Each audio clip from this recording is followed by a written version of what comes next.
Hari Om.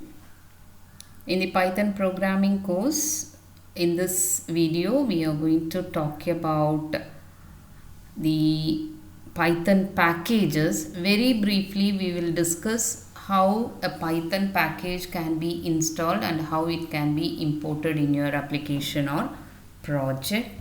So, let us directly get into the page. Python packages. Okay. So Python package contains all the files of a particular module. I told you Python is very powerful and it has lots of library modules available. The set of libraries for variety of applications. So a package contains all the files of a particular module. Modules are nothing but Python code libraries which can be included in an application or a project. PIP we call it as package installer for Python, is a package manager for Python packages or modules to download and get it installed, right? So if you want to install or if you want to download and install a package or a library module, you can use the pip command, right? So if I want to install a package, we use pip command. You say pip install and the package name is to be given. And if the package is to be uninstalled, you can give pip uninstall package name, right? And if you want to see the list of all the packages installed on your system, then you can use pip list. Then it will list all the packages that are installed on the system. Okay, so that you can understand whether your package is already installed or not. Okay. Now, the packages are very important in your Python program because as I told you, whatever you write in a conventional program like in a C or C++ program, you may be writing a program of 25 or 100 lines. The same can be written in Python using the set of libraries. So that may take maybe around 20 lines or 25 lines alone, right? So that is the importance of Python packages. A package is nothing but a hierarchical file directory structure. And it defines a single Python application environment that consists of modules and sub packages, etc.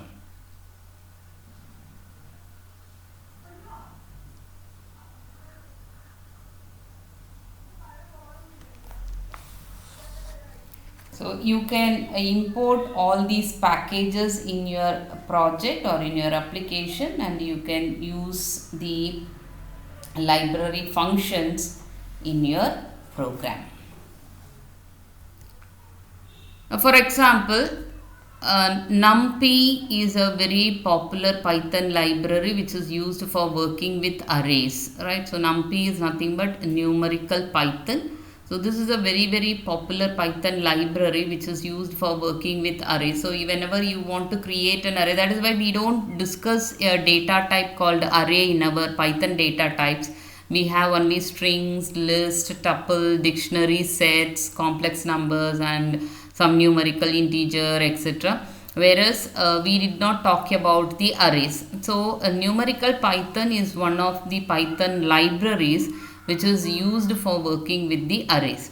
So if I want to install this NumPy Python library, NumPy is the module, right? A package you can say. So if you want to install this package, you can say pip install NumPy, then this NumPy package will be installed in your application. Sorry, not in application, in your system.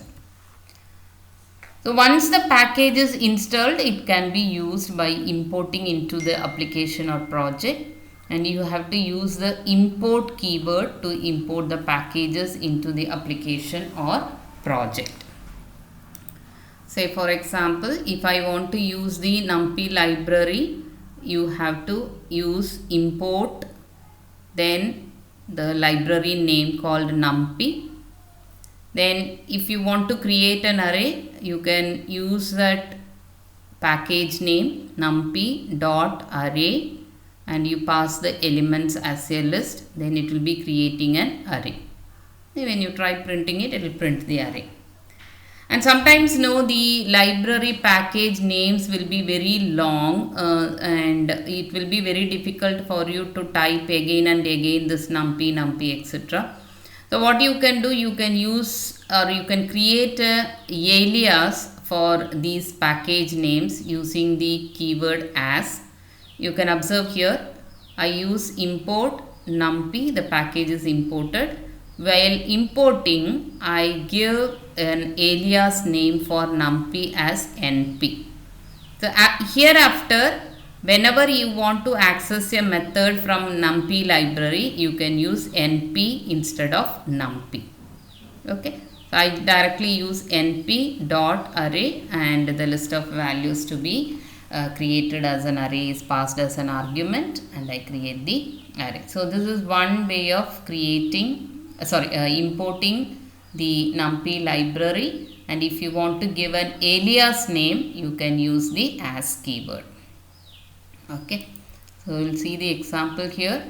I use import NumPy, then I am using NumPy as it is, and I use the array method of NumPy and I pass a list. So this list will be now created as an array and it is stored in the variable called array1. If you want to have an alias name, so advantage here is I need not type numpy again and again. I can use just np. Instead of numpy, I am going to use np.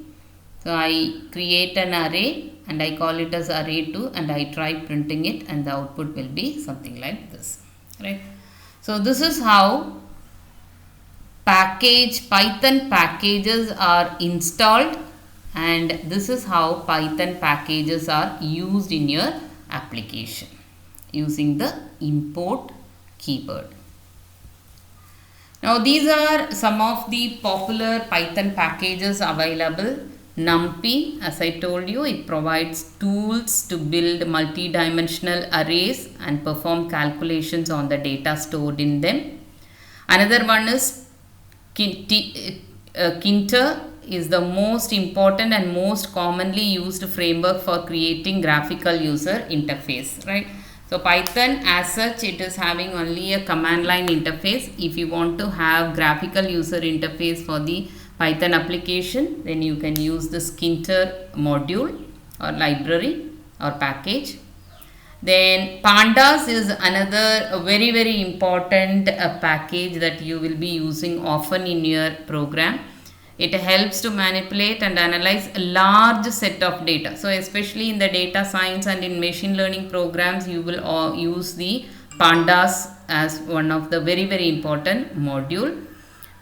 So that you need not use a data processing language like R, right? So instead of R, you just download the pandas library, then you can manipulate on a large sets of data. Then scikit-learn is arguably the most important library in Python for machine learning.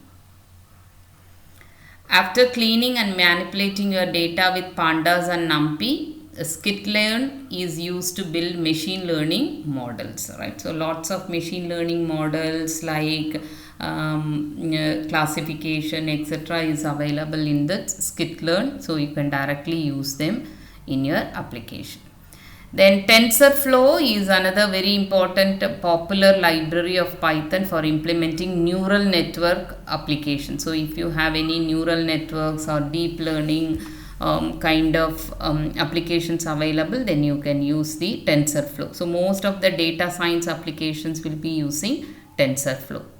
Then you have Plotly and Matplotlib are most popular visualization libraries. So suppose if you want to present an output in a graphical representation, right? So with graphs or with pie charts or with bar chart, etc.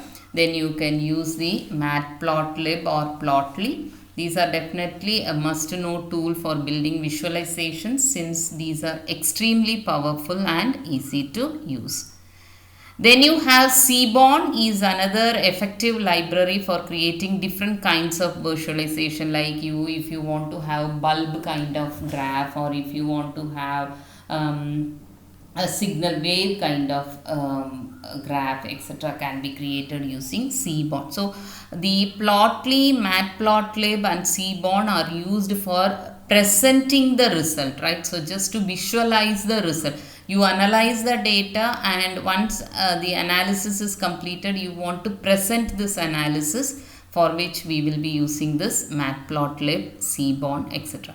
Then Pygame is another package which is used for game development, right? So it is readily available. So that is what I told. In Python, lots of libraries are readily available. You need to learn what library is used for what purpose and just import those libraries and understand all the methods that are available in the libraries. Then you can make use of them in the application, right? So reusability is one of the core objective of Python programming.